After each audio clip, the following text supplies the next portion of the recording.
to my channel. Today we're doing a book update of the last couple of months of what I ended 2022 reading. So I finished 3 books within November, December, considering I've been on holiday, had some weddings, and I also had Christmas. So I read quite a lot considering I haven't read properly in months. So I've started to get back into reading and I'm so excited. I've started to get back into the channel, as you can see by my welcome back video. So I'm really excited to share with you the 3 books that I've read. So one of them I read on my Kindle, so I don't actually have it up and the lighting doesn't really show it properly, so we'll pop it up here. So it was Ready or Not by Alex Lake, and it was the last one that I've read this year, so we're going to talk about that in a second. So the other ones that I read before that was I Found You, and this is by Lisa Jewell, and then the one before that, which was my favourite of the 3, was The Night She Disappeared, and this is by Lisa Jewell as well. So we'll do it in backwards order. So we'll do it from Ready or Not by Alex Lake. Gave this book a 4 cups of tea out of 5, and it's about happy family, Alice and Tom Sark. They seem to have a wonderful marriage, gorgeous baby, beautiful home. But now Alice, a journalist, starts investigating a story which can make her career. A serial killer in their town, a murderer lurking in the shadows. Very quickly, though, the murder case starts taking its toll. Alice and Tom begin fighting all the time. Their baby daughter won't stop crying, and sometimes it feels as if they're being followed. Not everyone will live to tell the tale. The killer has found a new family to target, and the clock is ticking for Alice and Tom to stop their worlds being destroyed forever. So I'm going to do a proper review about the book so we can get into it and you can understand why I liked it and why I didn't like it. But for now, let me tell you that I loved it. I thought it was really good. It wasn't my favourite Alex Lake book, but it was still definitely very good. The only thing I didn't like that made it a 4 out of 5 instead of a 5 was that when you found out who the killer was, who the murderer was, like how they're linked, that was exciting. But then the ending of what happens to the murderer, the killer, and how that all kind of ties in, I liked it, but at the same time I couldn't have given it a 5 stars. I need to explain it properly in the review. But for example, in another one of his books that he's written, and in Lisa Jewell's books, sometimes if the murderer can get away, or the murderer can have like an ending that you don't think they deserved, or you think they deserve something better, you kind of think, well, if it was the other way around, would it have been better? Would it have been better if maybe they got away? Would it have been better if they weren't captured? Or would it have been better if they didn't go to prison? Like those kind of things. Like if it worked out in a different way, I might have liked it more. But without spoiling it for you, that probably doesn't make any sense. But yeah, the story plotline was really good. The way that it was written was really good. I love the way Alex Lake writes. So this one was set last year, so it was after COVID, but it's still linked to COVID and what was going on in the world at that time. And it was nice to have that, because obviously we've lived through it, whereas when you read other books in like cities and towns that you've not been to, you don't relate as much. But because this was set not near me but still in the UK, and obviously COVID had just happened, it was nice to sort of feel like I was involved in the book a lot more, because I knew exactly what was going on. I've lived through certain things, and some things they were saying I was like, oh yes, I remember that. You know what I mean? Like the way that Alex writes is he writes about what's going on in that time as he writes that book. So I really enjoyed that, and I really liked the way it was written. The next book that I read was Lisa Jewell, and this is I Found You. I gave this a 3 out of 4, almost a 4. And again, with the last book, it was very much like the plot with this one. The plot was a lot weaker than some of her other books compared to this one, and I think that's why I didn't like it as much. When I explain a book to someone and I tell them about it and I do a review to them to get them to read it, I find that this time round I wasn't as excited, and I think that was obvious. So it made whoever I told about it not want to read it as much as the other ones, and I think that's why I couldn't give it a 4 completely out of 5. I had to give it a 3. So 2 women, 20 years of secrets, and a man who doesn't remember anything. Or does he? Alice finds a man on the beach outside her house. He has no name, no jacket, and no idea what he's doing there. Against her better judgment, she invites him back into her home. But who is he, and how can she trust a man who has lost his memory?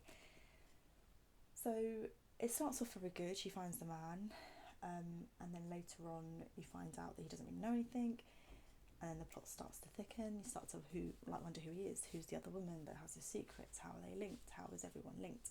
That was really good. but then once you get to the ending and you find out how they're linked, it's still very good, but again, the ending could have held a lot more, and I think that's why the plot wasn't as strong. But this one, I can't wait to do a review on this one. So The Night She Disappeared by Lisa Jill is definitely my favourite read of last year. Like I said, I didn't read that many, but it was definitely one of my favourites of last year. So, Mum, there's some people here from college. They asked us to go back to theirs just for an hour or so. Is that okay? Midsummer 2017, teenage mum Tallulah heads out on a daily with her baby son at home with her mother Kim. At 11 p.m, she sends her mum a text message. At 4 a.m, Kim awakens to discover that Tallulah has not come home.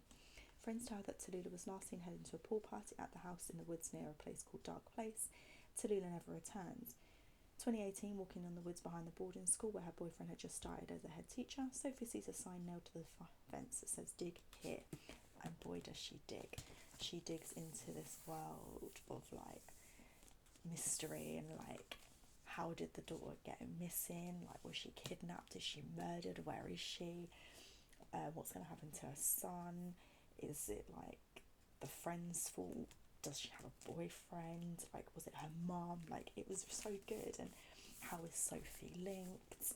Because although it's about the girl that goes missing, you've also got Sophie who finds the sign that says "Dig here." What does she find?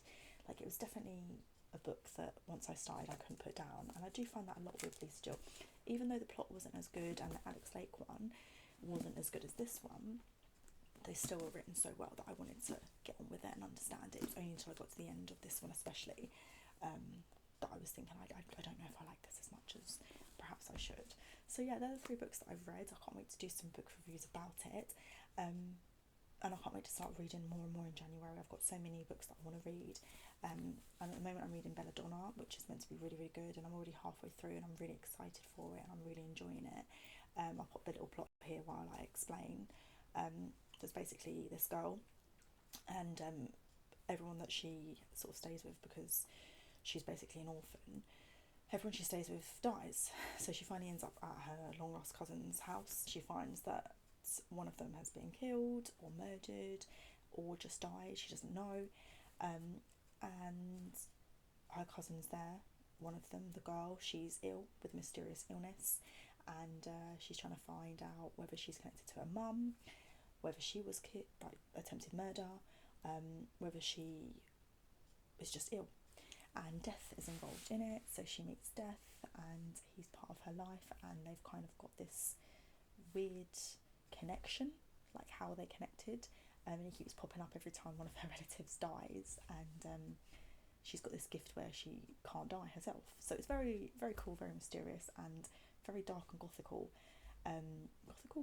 and yeah, it's really, really good. I'm really enjoying it. I'm also reading something called Plunderwood, which is a comic. I'll put the description up here, and that's really good. I'm really enjoying that too.